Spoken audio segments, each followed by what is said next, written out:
नमो बुद्धाय, जय भीम। सभी धम्म प्रेमी बंधुओं को मंगल कामनाएं। पिछली बार हमने कहा था कि हम आपको बुद्ध शासन के बारे में बताएंगे। हमें देखा होगा इस देश में मुस्लिम शासन भी रहा, ईसाई शासन भी रहा और मनुवादी शासन भी है। तो अगर हमें मुस्लिम शासन चलाना हो तो हमें मुस्लिम शासन आना तो चाहिए ना, तभी तो हम मुस्लिम शासन को चला पाएंगे। तो उसे सीखना पड़ेगा ना। अगर नहीं सीखें तो कैसे चलाएंगे। और अगर हम ईसाई शासन चलाना चाहते हैं तो हमें ईसाई शासन सीखना पड़ेगा, क्योंकि दुनिया में शासन तो 3 का ही है। बुद्ध का है 100 देशों में, मोहम्मद साहब का है 100 देशों में। राजा आए और चले गए, बहुत सारे बादशाह चले गए, लेकिन शासन उन्हीं का है। राजनीति 5 साल की रहती है। तो बुद्ध शासन क्या है? क्या हमने उस अपने शासन को खुद पे लागू किया है? उस शासन के अनुशासन में हम हैं क्या? अगर एक मुसलमान भाई अपने मोहम्मद साहब के कुछ व्यवस्था है उसके अनुशासन में नहीं रहेगा, उस अनुशासन को नहीं सीखेगा, तो कैसे शासन को चला पाएगा, लागू कर पाएगा? अनुशासन से ही तो शासन चलता है, जिंदा रहता है। अनुशासन खत्म हो गया तो शासन फिर आप पे लागू नहीं, शासन नहीं खत्म होगा। वो तो एक सिस्टम है, वो खत्म नहीं होगा, लेकिन आप सफल नहीं हो पाएंगे।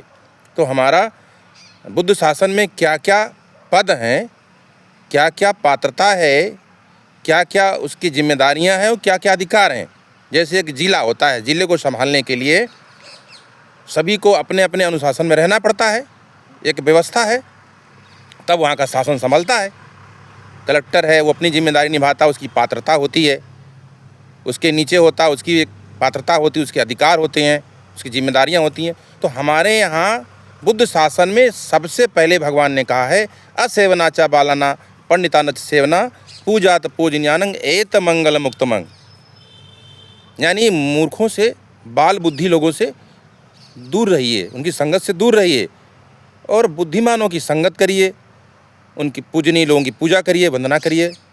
तो हम मूर्ख किसे कहते हैं? जो बस लूट पाट, बेईमानी, चोरी, हिंसा, इन कामों में लगा रहता है। इनसे दूर रहिए, ये दुखदायी कार्यों में लगे रहते हैं। ये तो पहला वर्ग है, सबसे निम्नतम वर्ग है, इससे दूर रहना। दूसरा है जो इनसे उब जाते हैं, उसे सामान्य जन कहते हैं। अब हिंसा नहीं करेगा, चोरी नहीं करेगा, झूठ नहीं, नशे पत्ती से दूर हो जाता है, शांत हो जाता है, वो सामान्य जन हो गया। वो 5 शीलों का अभ्यास करने लगता है, उससे ज़्यादा दूर रहने की ज़रूरत नहीं पड़ती, फिर भी सावधान रहना पड़ता है। उसके बाद आता है जो 8 शीलों का पालन करने लगता है और गहरे जाता है ना। 8 शील का उपोषित व्रत रखता है, उसे उपासक कहते हैं, है ना।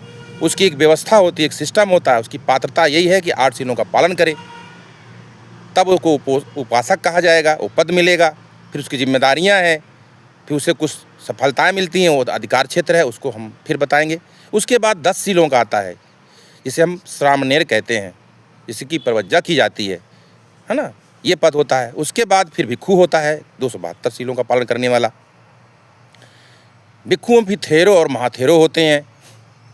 फिर ये जो सफलता पाते हैं तो सबसे पहले दूसरा वर्ग शुरू होता है, श्रोतापन्न, जिसके 3 बंधन कट जाते हैं, राग, द्वेष और मोह। श्रोतापन्न होता है। फिर दूसरा सतगतागामी होता है, जिसे सिर्फ एक बार ही जन्म लेना होता है धरती पर, और श्रोतापन्न को 7 बार, कम से कम 7 बार में मुक्त हो जाएगा, फिर दुखों से मुक्त हो गया, वो जन्म नहीं होगा। उसके बाद अनागामी होता है, जो एक जन्म तो लेगा लेकिन इस धरती पर नहीं, किसी अन्य लोक पे लेगा और मुक्त हो जाएगा, दुखों से मुक्त हो जाएगा। और उसके बाद आता अरहत, और अरहत नहीं होना चाहता है तो फिर वो बोधिसत्व का काम करता है अरहत होने से पहले, और बोधिसत्व ही फिर बुद्ध होता है, सम्यक संबुद्ध होता है। ये हमारे पद की श्रेणियाँ। और अगर आपने इनमें से कोई पद नहीं संभाला है, न तो आप उपासक हो, न सामान्य जन हो, न श्रामणेर हो, है, तो आप फिर क्या बुद्ध शासन को चलाएंगे? जिम्मेदारियां तो संभालनी पड़ेंगी ना।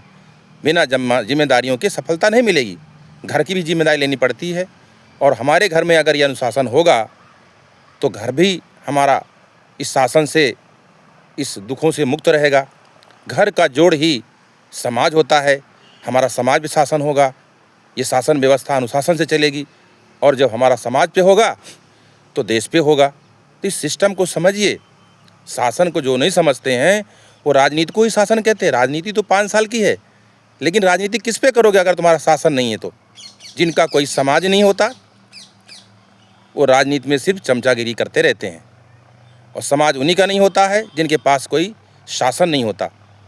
वो किसी शासन के भागीदार नहीं होते हैं, वो कभी सत्ता में नहीं आते, क्योंकि उनको चमचागिरी करनी पड़ती है। उनका अपना समाज ही नहीं होता। समाज तो एक सभ्यता पे खड़ा होता है ना। किस सभ्यता में आपका समाज खड़ा है? क्या समाज का नाम है? कोई है नहीं समाज आपका।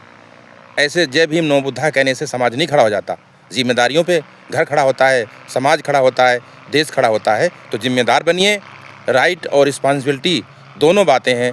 संविधान हमें अधिकार देता है, लेकिन शक्ति जनता के हाथ में है, और जनता ही हमारी अनुशासनहीन होगी, एकता नहीं बनाएगी। अनुशासन के बगैर सभ्यता नहीं, और सभ्यता के बगैर एकता कैसे बनेगी? इसी बात के साथ अपनी बात को विराम देता हूँ। अगले वीडियो में आपको बताऊँगा। सभी लोग लाइक और शेयर और कमेंट जरूर करें, इससे वीडियो सब तक पहुँचती है और धर्म का प्रचार होता है। लोग समझते हैं धर्म हमारा कैसा होना चाहिए, कैसा है, उसको लोग उस पर विचार देंगे अपने अपने, हम लोग अपने को आगे बढ़ा सकेंगे। सभी को नमो बुद्धाय और जय भीम। मंगल कामनाएं भवतु। शब्द मंगलं रखन्तु शब्द देवता सब बुद्धानु धम्मानु संघानुभावेन सदा श्रुति भवन्ति। साधु साधु साधु।